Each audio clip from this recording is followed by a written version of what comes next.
Kembali lagi di cerita Guchen. Buat yang suka cerita ini silahkan like dan share. Buat yang belum subscribe, mau kapan subscribe-nya? Oke, kita langsung aja ke ceritanya. Semua diawali dengan perceraian. Bab 301-305. Guchen bisa membuat Jiang Feng berdiri lagi, dan dia juga bisa membuat Jiang Feng berbaring di tempat tidur ini lagi.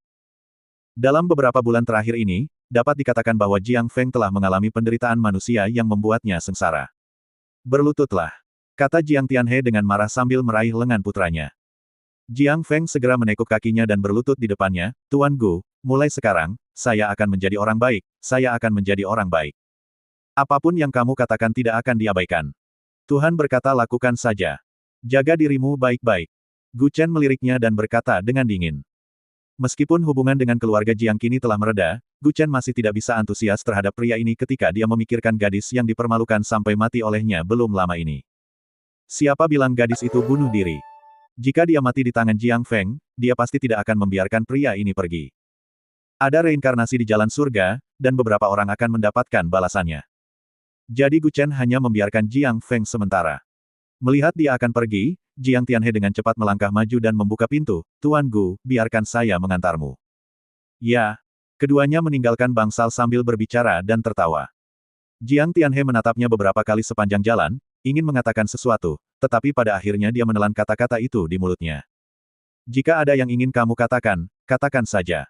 Kenapa kamu ragu? Guchen memutar matanya ke arahnya dan terkekeh. Setelah keluar dari lift, Jiang Tianhe tersenyum pahit dan berkata, Tuan Gu, saya mendengar bahwa perusahaan Nona Ling mengalami beberapa masalah, dan harga saham turun tajam. Saya telah mendengar tentang Zheng Yan, dan orang ini lumayan berbakat dan sangat mahir dalam bidang saham. Aku khawatir. Apakah kamu khawatir kalau istriku bukan tandingannya? Jiang Tianhe segera mengabaikannya dan berkata, tentu saja tidak, saya masih mengetahui kekuatan Nona Ling, tetapi Tuan Gu, Anda mungkin belum mengetahuinya, ini. Zheng Yan ini memiliki pendukung. Pendukung. Ketika Guchen mendengar ini, dia tidak bisa menahan diri untuk tidak menoleh sedikit, menatapnya dengan heran dan terkekeh, kalau begitu, kamu harus memberitahuku, siapa lagi di kota Jiangsu yang lebih tangguh dari keluarga besarmu, dan siapa lagi yang layak menjadi pendukungnya. Nona Qiu. Jiang Tianhe melihat sekeliling dan berhenti sebelum berbicara. Qiu Yue. Benar. Guchen telah mendengar sedikit tentang Qiu Yue. Sebelum Guchen datang, wanita ini adalah pedang yang tergantung di atas kepala 4 keluarga besar. Dia selalu berkeliling di antara 4 keluarga besar, jadi dari waktu ke waktu keluarga Jiang mendapatkan momentum, dan dari waktu ke waktu keluarga Jiang menjadi lebih kuat. Keluarga Jiang mendapatkan momentum. Ini semua adalah kontribusinya. Tuan Gu mungkin tidak tahu banyak tentang Qiu Yue. Wanita ini dilahirkan dengan cinta akan uang dan memiliki sepasang mata bunga persik. Dia bisa membuat pria jatuh cinta hanya dengan melihatnya selama 10 detik. Yang terpenting dia dikirim dari ibu kota provinsi. Tidak peduli seberapa sengitnya pertarungan di Jiangsu, itu semua urusan kita sendiri, tapi kita tidak boleh menyinggung ibu kota provinsi. Ada banyak keluarga kaya di sana, dan keluarga biasa bisa musnah hanya dengan meludah. Jiang Tianhe melihat sekeliling dan berkata dengan hati-hati. Memang benar, keluarga di tempat biasa ini dan keluarga di pusat ibu kota provinsi adalah konsep yang sangat berbeda. Mungkin keluarga Jiang sudah disegani di mata banyak orang, tapi di kehidupan nyata di mata keluarga besar, keluarga Jiang seperti setitik debu yang dapat dipatahkan dengan jari. Sangat mudah bagi keluarga kaya untuk menghancurkan keluarga kaya, tetapi lebih mudah lagi bagi keluarga kaya untuk menghancurkan keluarga biasa manapun, baik itu kekuatan finansial atau kekuatan sosialnya jauh melebihi kekuatan keluarga di tempat kecil. Sungguh menakjubkan datang dari ibu kota provinsi. Tidak punya aturan, tahukah kamu di mana Jiangsu berada? Guchen berkata dengan dingin. Mendengar ini, Jiang Tianhe tidak tahu harus berkata apa untuk sesaat. Meskipun ini agak gila, memang benar bahwa Jiangsu sekarang memang wilayah Guchen. Qiu Yue mungkin tidak dapat berbicara dengan Guchen dengan mudah sekarang. Bagaimanapun, ibu kota provinsi jauh dari kaisar. Meskipun Anda mengatakan ini, bagaimanapun juga, Qiu Yue berasal dari ibu kota provinsi. Dapat dilihat bahwa dia menganggap Tuan Gu sebagai duri di matanya dan ingin bergabung dengan Zheng Yan untuk menarik grup Junli. Pasar saham sedang dalam kekacauan sekarang. Jika Anda membutuhkannya, saya, negara bagian Jiangsu segera mentransfer 3 miliar ke perusahaan Nona Ling. Jiang Tianhe menepuk dadanya dan terkekeh. Tapi 3 miliar mungkin merupakan dana yang bisa diperoleh keluarga Jiang sekarang. Sepertinya menurutmu Zheng Yan pasti akan menang. Guchen berhenti dan mencibir. Tidak, tidak, tidak. Tentu saja tidak. Jiang Tianhe dengan cepat menggelengkan kepalanya, tentu saja saya percaya. Meskipun Zheng Yan juga memiliki pendukung, saya lebih percaya pada pendukung Nona Ling. Tetapi jika Tuan Gu membutuhkan bantuan, tolong jangan sungkan. Tenang saja. Gu Chen juga menepuk pundaknya dan terkekeh, ingat, jagalah putramu, tidak setiap saat dia akan seberuntung itu. Gu Chen berkata. Itu benar, tidak diragukan lagi adalah bom waktu, yang berarti selama dia berada di Jiangsu, dia dapat mengawasi setiap gerakan Jiang Feng kapan saja dan di mana saja. Jika Jiang Feng masih berani melakukan bullying dan akan melakukan hal-hal dia lakukan sebelumnya, jika dia melakukannya lagi, tidak akan semudah terbaring di ranjang rumah sakit selama beberapa bulan. Jiang Tianhe sangat ketakutan sehingga dia segera menundukkan kepalanya dan berbisik, ya, saya pasti akan mengingat kata-kata Tuan Gu. Jika ada waktu berikutnya, apalagi Anda yang melakukannya, saya tidak akan membiarkan dia pergi. Ayo kembali. Gu Chen berjalan keluar dari rumah sakit rakyat kota dengan tangan di saku. Setelah meninggalkan rumah sakit, dia tidak segera kembali ke perusahaan. Sebaliknya, dia pergi ke Xingsheng Medicinal Materials Co. Ltd. Di jalan Jianghuai untuk memberi wajah Liu Haibo, Gu Chen telah berjanji untuk tidak mengubah namanya untuk saat ini. Bukankah dia menjatuhkan perusahaan bahan obat Xingsheng? Kemudian Gu Chen harus memulai perusahaan dari awal. Jadi dia naik taksi langsung ke lantai bawah perusahaan bahan obat Xingsheng. Begitu dia turun dari mobil, dia melihat banyak orang keluar masuk gedung. Sesampainya di lantai perusahaan bahan obat Xingsheng, dia baru saja membuka pintu dan masuk, ketika dia bertemu dengan seorang gadis yang baru saja hendak keluar. Ah! Teriaknya, dan map-map itu berserakan di lantai. Maaf. Gu Chen segera membungkuk dan mengambil barang-barang di tanah. Tetapi ketika dia mengangkat kepalanya dan melihat, dia melihat bahwa itu tidak lain adalah Cheng Yao. Dia juga melihat bahwa itu Gu Chen, dia dengan cepat berdiri, membungkuk dan meminta maaf dan berkata, maaf, Tuan Gu, saya sedang terburu-buru untuk mengirimkan dokumen, jadi. Saya sedikit terburu-buru. Dokumen. Apakah ini perintah? Mendengar ini, Gu Chen tiba-tiba menjadi bersemangat dan mengambil folder itu dan melihatnya. Itu memang perintah, menunjukkan bahwa perusahaan telah kembali beroperasi baru-baru ini. Ini perintah. Pada hari pertama dia menjabat, Nona Chen mulai mengatur ulang pabrik dan menghubungi pelanggan, jadi pesanan kami telah dipulihkan selama ini. Cheng Yao mengangguk dan berkata dengan lembut. Perusahaan baru saja diambil alih selama beberapa hari, dan agak tidak terduga bagi Gu Chen untuk dapat beroperasi secara normal begitu cepat. Apakah ada banyak pesanan? Gu Chen menatapnya dan bertanya dengan lembut.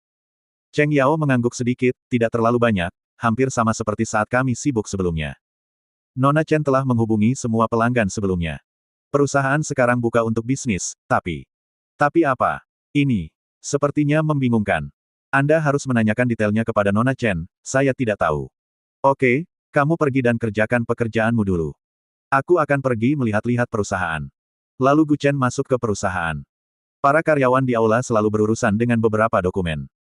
Bahkan jika seseorang sesekali memperhatikan Gu Chen, dia juga membuat isyarat diam, dan semua orang mengerti. Datanglah dia ke pintu kantor manajer umum.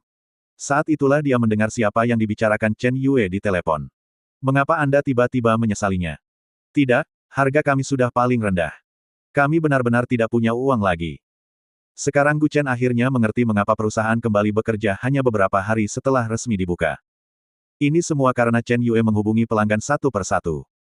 Tapi Anda bisa tahu dari nada suaranya bahwa dia sangat lelah akhir-akhir ini sehingga dia sedikit gemetar saat berbicara.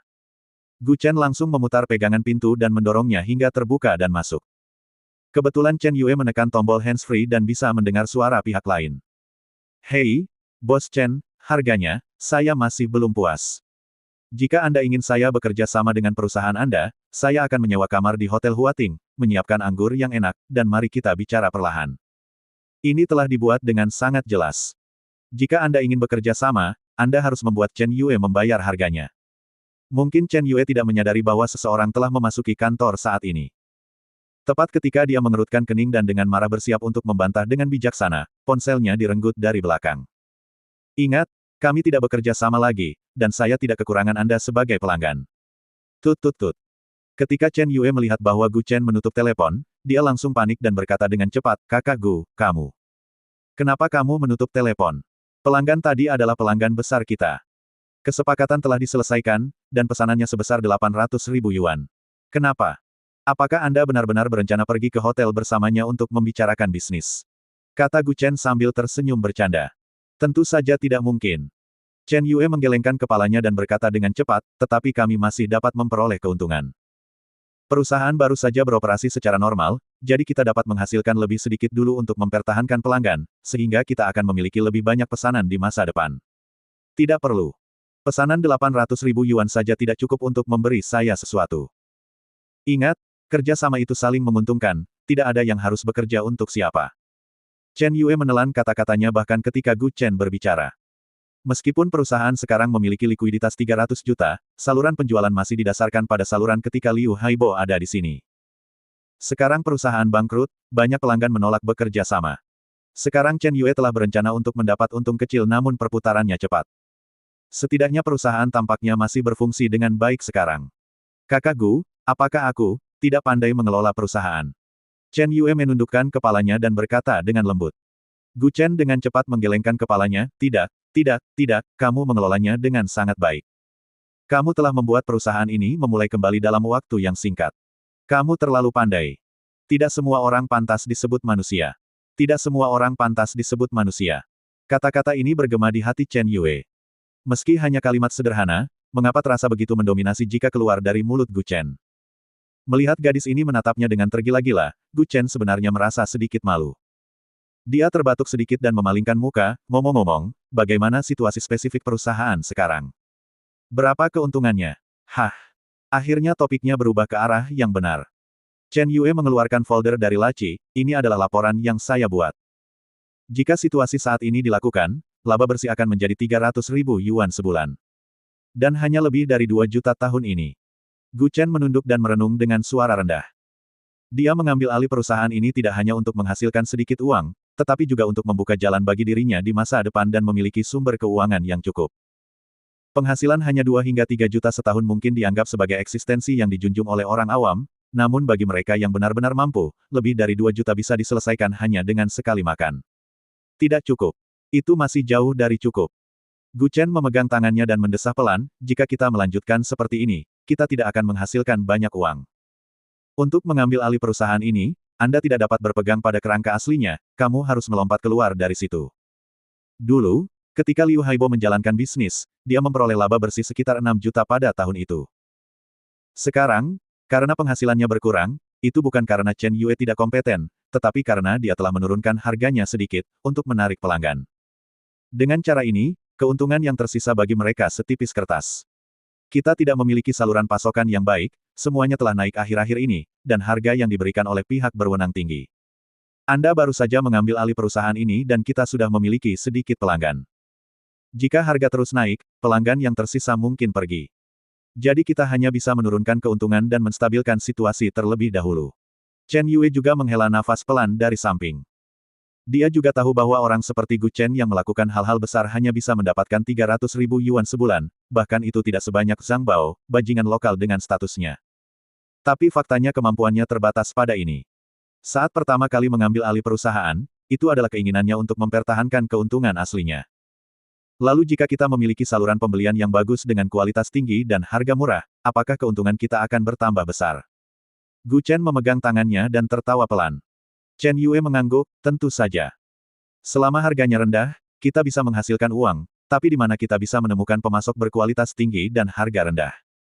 Bagaimana dengan bahan obat keluarga Ye? Keluarga Ye.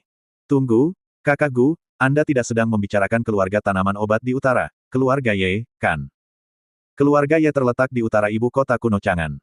Keluarga itu juga merupakan keluarga pengobatan terkenal di kerajaan Xia. Bahkan orang-orang yang tidak memahami keluarga kaya dan bangsawan telah mendengar reputasi keluarga Ye dalam hal sampai batas tertentu. Di pasar luar, sebagian besar bahan utama obat-obatan yang berhubungan dengan bahan obat Tiongkok, seperti butiran Sanjiu Ganmao Ling yang umum, disediakan oleh keluarga Ye. Itu adalah keluarga Ye di Chang'an. Keluarga Ye di Chang'an memang cukup terkenal, nomor 2 setelah keluarga bangsawan, dan merupakan keluarga terkaya di antara 72 keluarga kaya. 72 keluarga kaya dibagi menjadi keluarga kaya atas, keluarga kaya menengah, dan keluarga kaya bawah. Sebenarnya, hanya keluarga kaya menengah dan keluarga kaya atas yang layak disebut keluarga kaya. Keluarga kaya bawah hanya sedikit lebih kuat dari keluarga kaya biasa, dan kekuatan mereka tidak terlalu besar. Keluarga Ye termasuk keluarga kaya raya. Keluarga ini hampir memonopoli pasar bahan obat kerajaan Xia dan menggerakkan sebagian besar perekonomian. Mereka sebenarnya bisa setara dengan keluarga Murong. Namun keluarga Ye mampu berkembang hingga saat ini karena memiliki hubungan yang tak terhapuskan dengan keluarga Murong. Justru karena bantuan yang diterima dari mereka, keluarga Ye juga mengatakan bahwa mereka akan berhubungan baik dengan keluarga Murong dari generasi ke generasi. Dan dia bersedia menjadi anak kedua, artinya meskipun keluarga Ye memiliki kekuatan untuk dinilai sebagai keluarga bangsawan, mereka hanya ingin mempertahankan gelar keluarga kaya. Bagaimanapun, posisi keluarga pertama di utara akan selalu diperuntukkan bagi keluarga Murong. Bagaimana dengan bahan obat keluarga Ye ini? Gu Chen juga bertanya dari samping. Chen Yue mengangguk berulang kali, tentu saja itu bagus. 70% bahan obat mentah di kerajaan Xia kita berasal dari keluarga Ye setiap tahun. Belum lagi bahan obat dari keluarga Ye, bahkan jika kita bisa mendapatkannya dari agen paling bawah keluarga Ye, itu cukup untuk menghasilkan banyak keuntungan. Karena kamu mengatakan bahwa bahan obat keluarga Ye bagus, kenapa kamu tidak bekerja sama dengan keluarga Ye untuk saat ini? Apa yang Gu Chen katakan? Lingkaran besar pertanyaan muncul di benak Chen Yue. Kakak Gu, perusahaan kita terlalu kecil. Meskipun kita mempunyai modal kerja 300 juta, itu tidak cukup untuk diperhatikan orang lain. Mungkin keluarga Ye bahkan tidak akan menganggap serius kita. Mereka mendapat penghasilan lebih dari 300 juta sehari. Ini. Chen Yue juga berkata sambil tersenyum masam. Saluran pembelian perusahaan bahan obat Xingsheng kini berasal dari kota Changnan. Sebuah perusahaan, tetapi saluran pembelian kota Changnan berasal dari resep besar yang terkenal di ibu kota kekaisaran. Namun, pemilik resep besar ini adalah sisa dan bahan obat bekas peninggalan keluarga Ye di kota Chang'an. Bahan-bahan yang tidak diinginkan diproses dengan resep Hongda dan kemudian dialirkan ke pasar. Setelah dibagi menjadi beberapa lapisan, mereka masih bisa menghasilkan jutaan setahun. Jika Anda dapat menggunakan bahan obat keluarga Ye dengan benar, Anda pasti dapat menghasilkan banyak uang. Sekalipun harganya tinggi, beberapa orang akan melampaui batas untuk membelinya. Gu Chen memegang tangannya dan tersenyum dan berkata, hahaha, itu hanya keluarga kecil Ye. Jika saya ingin bekerja sama, apakah Anda yakin mereka akan mengirim seseorang secara langsung segera? Ah, ini. Chen Yue juga tertawa. Dia tidak berkata apa-apa dan tidak melanjutkan. Meskipun dia tahu bahwa Gu Chen memiliki energi yang sangat kuat, keluarga Ye adalah keluarga besar yang sering muncul di TV. Dikatakan bahwa ada banyak sekali pelanggan yang ingin bekerja sama dengan mereka sepanjang hari, namun saat ini, hanya sedikit yang telah menyatakan hubungan kerja sama dengan keluarga Ye. Mereka juga mencari agen provinsi, yang menunjukkan betapa tingginya visi mereka.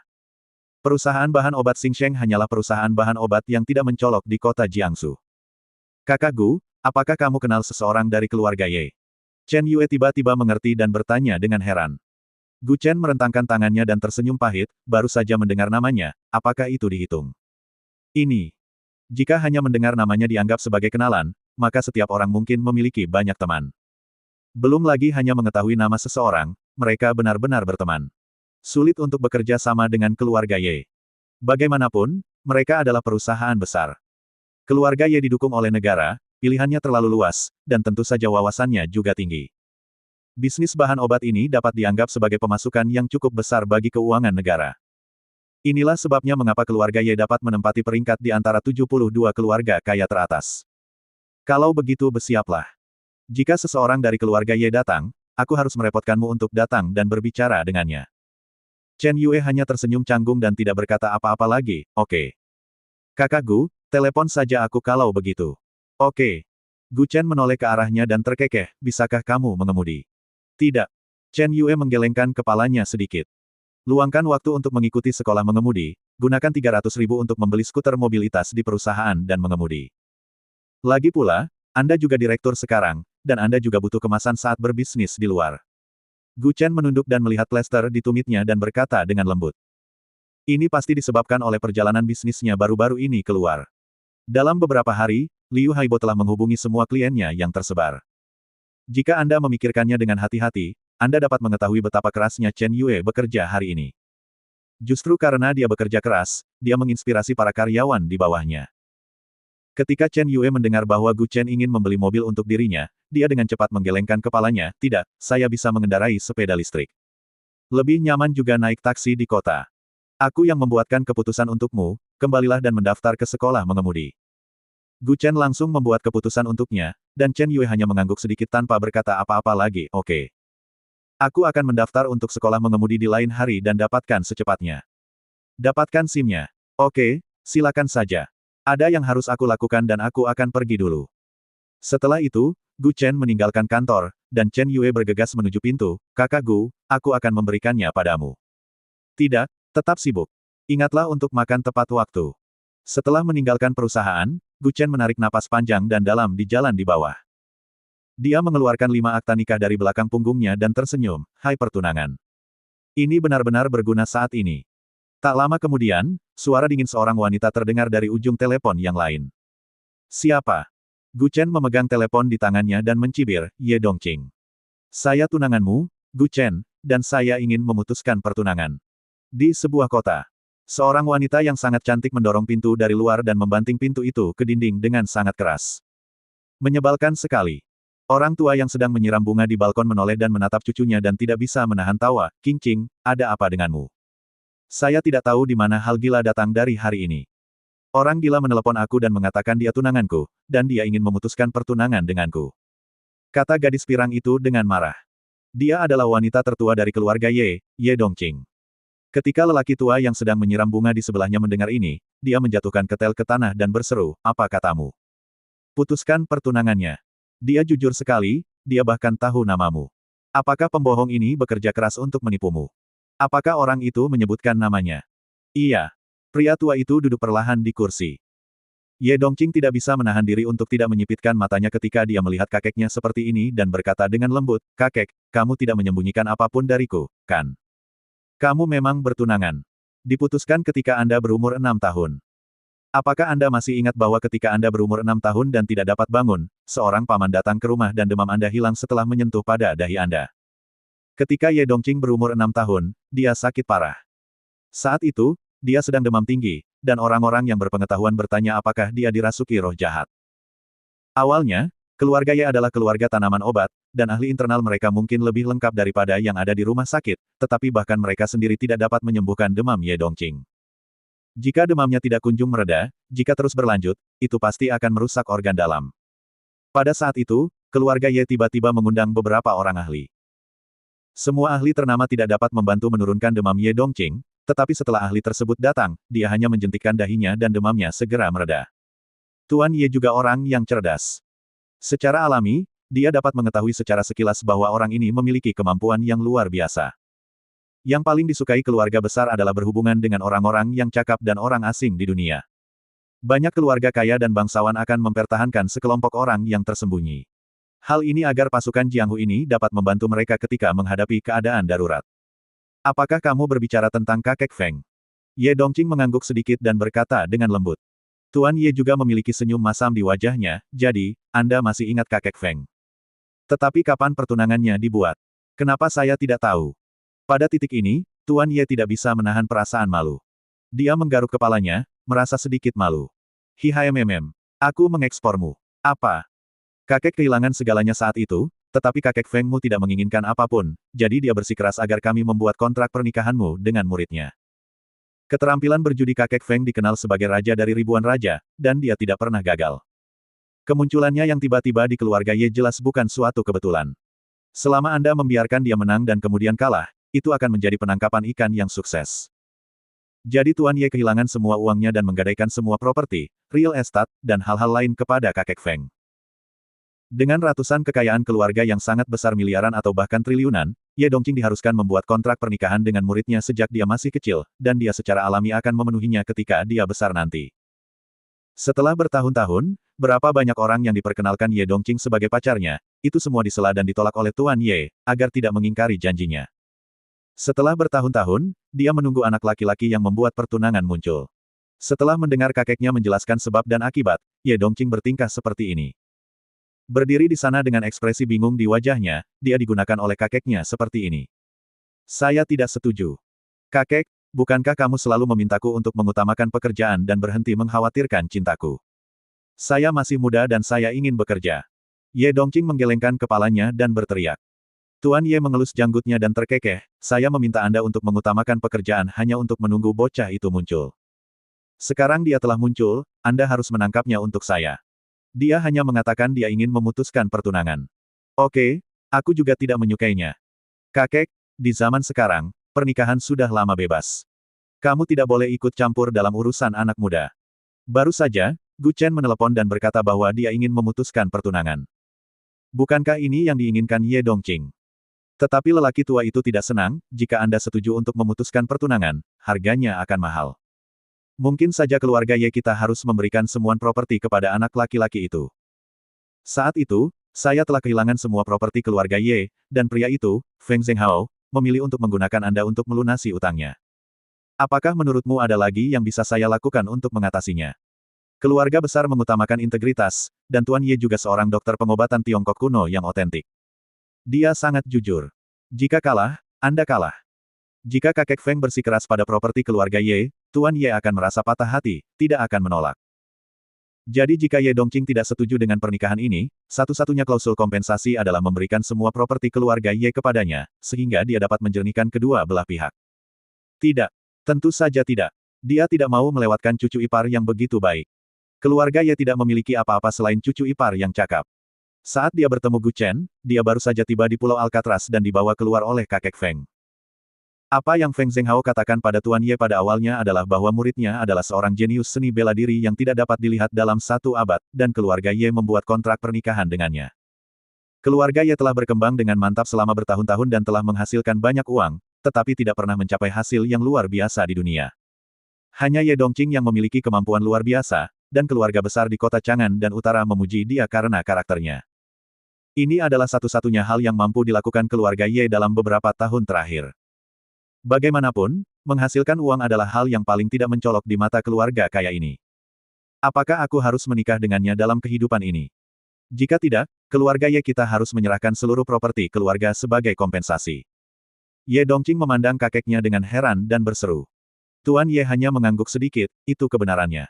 Tapi dia ingin memutuskan pertunangannya. Kalau begitu, carilah dia. Selama kamu mengambil sedikit inisiatif, dia akan menerimamu. Lagi pula, kesalahan kita jika pertunangan itu tidak pernah terpenuhi. Ye Dongqing bingung. Dia tidak mengerti. Dulu, kakeknya sangat menentang jatuh cinta, tapi sekarang dia mulai membuat pengaturan. Di mana dia sekarang? Orang tua itu mengajukan pertanyaan. Ye Dongqing menoleh dan berkata dengan tidak senang, Jiangsu. Jika kamu punya waktu, pergilah ke Jiangsu untuk berjalan-jalan. Kebetulan keluarga Ye kita masih membutuhkan agen kelas 1 di selatan. Kakek, aku. Lelaki tua itu tidak peduli apakah Ye Dongqing setuju atau tidak. Dia langsung meminta pengurus rumah tangga untuk keluar dan memesan tiket pesawat. Selama dia memutuskan sesuatu, biasanya itu tidak mungkin berubah. Sekarang, putri dari keluarga Ye akan terbang ke Jiangsu. Berita itu dengan cepat bocor, mengkhawatirkan serangkaian keluarga di seluruh provinsi selatan. Berita ini saja telah membuat keluarga besar di selatan mulai merasa gelisah. Ditemui Ye Dongqing, bukankah akan ada kemungkinan kerjasama? Selama Anda dapat berhubungan dengan keluarga Ye, status keluarga tempat Anda bekerja setidaknya akan naik beberapa level. Selain itu, Ye Dongqing juga dikenal sebagai wanita cantik, dan beberapa orang ingin melihat kecantikannya. Mungkin Ye Dongqing juga sangat tertekan, dan pihak lain jelas-jelas tertekan sambil menjilati wajahku. Justru karena setelah lelaki tua itu membuat keputusan ini, Ye Dongqing bahkan tidak makan sepanjang malam dan mengunci dirinya di kamar tanpa keluar. Hal ini membuat seluruh keluarga cemas. Seorang pria parubaya berdiri di luar ruangan dengan semangkuk nasi dan mengetuk pintu dengan lembut. Qingqing, makanlah sesuatu. Jika ada pertanyaan, ayo makan dulu. Apa menurutmu tidak apa-apa? Pria parubaya itu berbisik di luar pintu. Namun, Ye Dongqing telah mengunci dirinya di kamar selama 3 jam, tidak makan, minum, atau keluar. Tidak makan. Tidak makan. Ayah, aku tidak ingin pergi ke Jiangsu kecuali kamu membiarkan kakek menarik kembali apa yang baru saja dia katakan. Ye Dongqing berkata dengan marah dari dalam ruangan. Pria parubaya itu berbalik, memandang Tuan Ye dengan ekspresi tidak berdaya dan berkata dengan lembut, Ayah, jika tidak, pertunangan ini, Anda tahu. Tidak. Itu tidak dapat dibatalkan, Qingqing harus pergi ke Jiangsu. Orang tua itu meletakkan tangannya di belakang punggungnya. Dia berkata dengan dingin di punggungnya, dia secara alami akan keluar untuk makan ketika dia lapar nanti. Jangan khawatir tentang dia.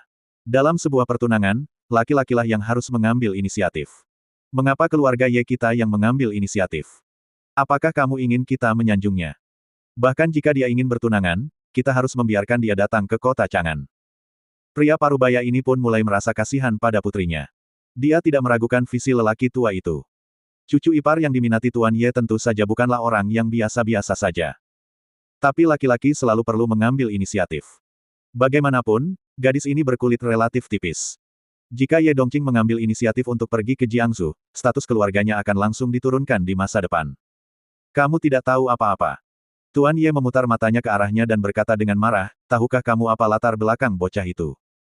Begitu kamu mengetahuinya, kamu tidak akan berpikir ada yang salah dengan sikap menjilat keluarga Ye kita atas dia. Siapa yang kamu bawa? Pangeran mana? Pria parubaya itu bertanya dengan hati-hati. Tuan Ye jelas mengetahui beberapa informasi orang dalam, tetapi dia belum memastikannya.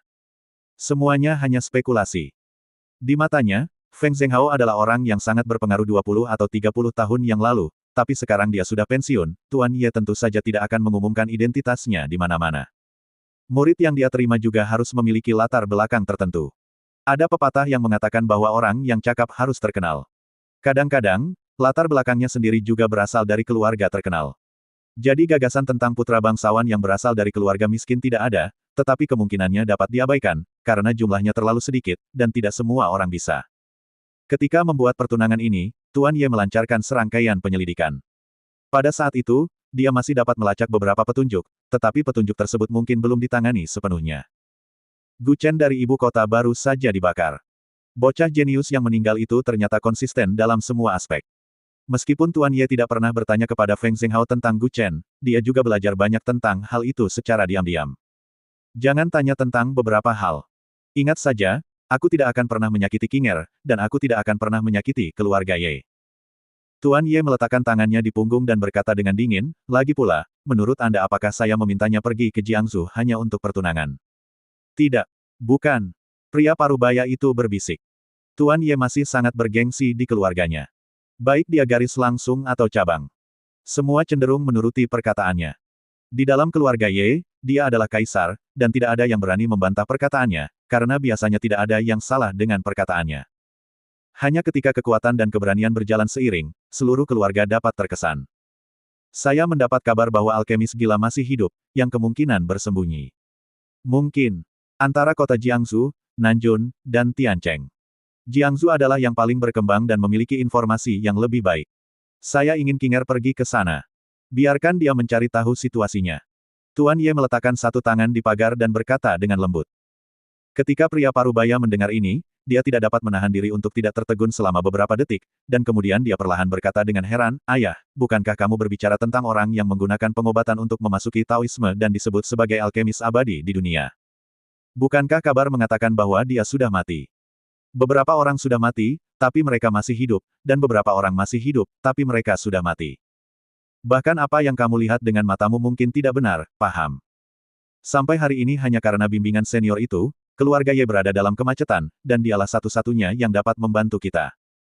Jadi, dia harus pergi ke Jiangsu temukan alkemis abadi atau tangkap bocah itu. Kamu harus melakukan salah satu dari dua hal ini. Saat ini, Jiangsu. Keluarga Sangguan. Ayah, ini sudah larut malam, kenapa kamu masih di perusahaan? Sangguan Ying mendorong pintu kantor ketua dan berkata dengan lembut.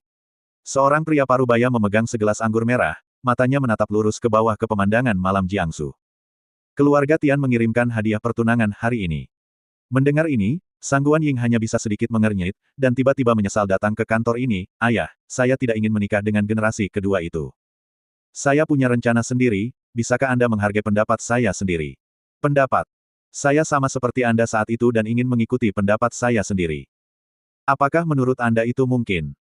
Pria parubaya itu memunggungi dia dan mencibir, dari keluarga bangsawan hingga keluarga biasa, setiap orang harus siap berkorban demi keluarga segera setelah mereka lahir. Akumulasi sebuah keluarga adalah kerja keras beberapa generasi, puluhan generasi, paham? Meskipun kata-kata ini kejam, namun sangat realistis. Sederhananya, ini adalah perjodohan dari keluarga yang sama. Lebih buruk lagi, ini adalah pernikahan. Dua keluarga dengan kondisi ekonomi yang berisiko menjadi mertua untuk bersama-sama melawan risiko.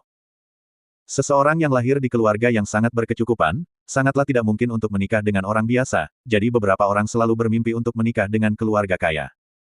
Pertama, lihatlah bagaimana kamu memenuhi syarat memiliki sumber daya yang Anda miliki sekarang dibandingkan 20 tahun yang lalu, koneksi, dan kekuatan.